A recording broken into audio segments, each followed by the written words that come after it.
শুভেন্দু অধিকারী বলছে যে 2026-এর নির্বাচনের পর নাকি রাজ্য তথা রাষ্ট্রকে হিন্দু রাষ্ট্র বা হিন্দু রাজ্যে পরিণত করবে। তাহলে মুসলমান বা অন্যান্য যেসব সম্প্রদায়গুলো আছে তাহলে তাদেরকে কি তারা তাড়িয়ে দেবে বা তাদেরকে কি ধর্মান্তর করাবে? কি বলবে এ বিষয়ে? দেখুন, যদি হিন্দু রাষ্ট্র করলে আমার হিন্দু ভাইটি চাকরি পায় তাহলে আমি শেখ সাবির আমি চাই ভারতবর্ষ হিন্দু রাষ্ট্র হোক। যদি হিন্দু রাষ্ট্র করলে 300 টাকার বিনিময়ে গ্যাসের সিলিন্ডার পাওয়া যায় তাহলে আমি শেখ সাবির আমি চাই হিন্দু রাষ্ট্র করা হোক। হিন্দু রাষ্ট্র করলে যদি 10 টাকা কেজি আলু পাওয়া যায় তাহলে আমি চাইবো যে হিন্দু রাষ্ট্র করা হোক। হিন্দু রাষ্ট্র করবে বলে হিন্দুদের আবেগ কিনে খেলা করছে এই শুভেন্দু অধিকারীর মতো রাজনৈতিক কারবারিরা।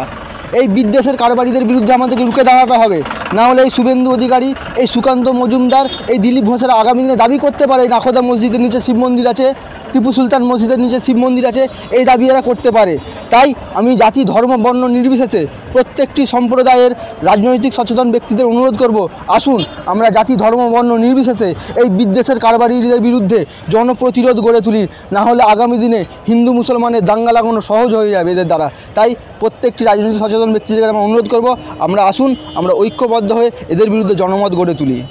এখন বর্তমানে পশ্চিমবঙ্গে একটা বিষয় খুব ভাবে ভাইরাল হচ্ছে, সেটা হচ্ছে পশ্চিমবঙ্গে সমস্ত মাদ্রাসায় নাকি জঙ্গি ট্রেনিং হয়। এই রকম একটা গদি মিডিয়া থেকে শুরু করে সমস্ত বিজেপি নেতা থেকে শুরু করে সবাই এই রকম একটা অপবাদ ছড়াচ্ছে। কিন্তু অপরদিকে আমরা যখন দেখছি যে আরএসএস প্রচলিত যে সমস্ত স্কুল আছে সেখানে বাচ্চা থেকে শুরু করে মেয়ে মহিলা সবাইকে অস্ত্র ট্রেনিং দেওয়া হচ্ছে, তাহলে এই বিষয়টি যেখানে অস্ত্র ট্রেনিং দেওয়া হচ্ছে আর যেখানে পড়াশোনা হচ্ছে দুটোর মধ্যে নিশ্চয়ই পার্থক্য আছে, তারপরও মাদ্রাসাকে এইভাবে টার্গেট কেন করা হচ্ছে? কি বলবে? দেখুন, পশ্চিমবঙ্গে 2011 সালের আগে আরএসএসের শাখা ছিল মাত্র 750টি, কিন্তু বর্তমান তৃণমূল সরকারের বদান্যতায় বা মমতা ব্যানার্জির রাজনৈতিক আশীর্বাদের বিনিময়ে বর্তমান পশ্চিমবঙ্গে আরএসএসের শাখা প্রায় 3500-এরও অধিক। আমরা জানি আরএসএসের কোচিং সেন্টারে কী ট্রেনিং দেওয়া হয় সে কথা আমরা জানি, এবং যারা বলছে মাদ্রাসায় জঙ্গি তৈরি হয় এ কথা সম্পূর্ণ রাজনৈতিক উদ্দেশ্য প্রণোদিত কথা।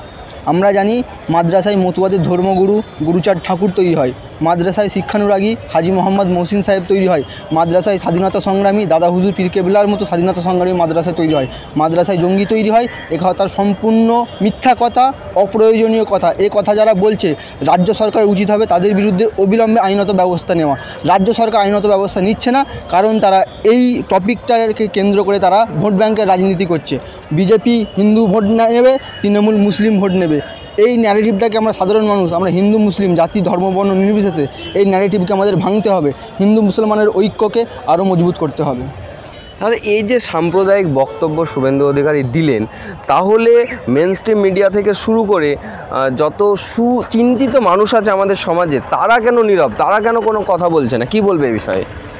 দেখুন, সবাই কম বেশি হিন্দু মুসলিম পলিটিক্স করে প্রচারের আলোতে থাকতে চাইছে, কিন্তু আমরা জানি যতবার হিন্দু মুসলিম নিয়ে আলোচনা হয়েছে দেশের কোনো উন্নয়ন হয়নি, শিক্ষা নিয়ে কোনো শিক্ষার ক্ষেত্রেও কোনো রকম উন্নয়ন হয়নি। এই সমস্যাগুলো যখন বিরাজমান তখন হিন্দু মুসলমান করে মানুষের দৈনন্দিন জীবনের কষ্টগুলোকে স্কিপ করে গিয়ে হিন্দু মুসলমানের পলিটিক্স করা হচ্ছে। আমরা চাই হিন্দু মুসলমানের পলিটিক্স সম্পূর্ণভাবে নির্মূল হোক, শিক্ষাক্ষেত্রে যে সমস্যাগুলো আছে, চাকরির ক্ষেত্রে যে সমস্যাগুলো আছে সেগুলো নিয়ে আলোচনা হোক, সেগুলো নিয়ে আমরা সমস্যার সমাধানগুলো করি। কিন্তু হিন্দু মুসলিম পলিটিক্স করলে দিন শেষে আমাদের হিন্দু ভাইয়ের ক্ষতি হবে, দিন শেষে আমার মুসলিম ভাইদের ক্ষতি হবে। তাই আমরা চাই ভারতবর্ষ ঐক্য সম্প্রীতি যেটা হিন্দু মুসলমানের বিগত দিনে ছিল তা অটুট থাকুক, এই আশা আমি রাখবো।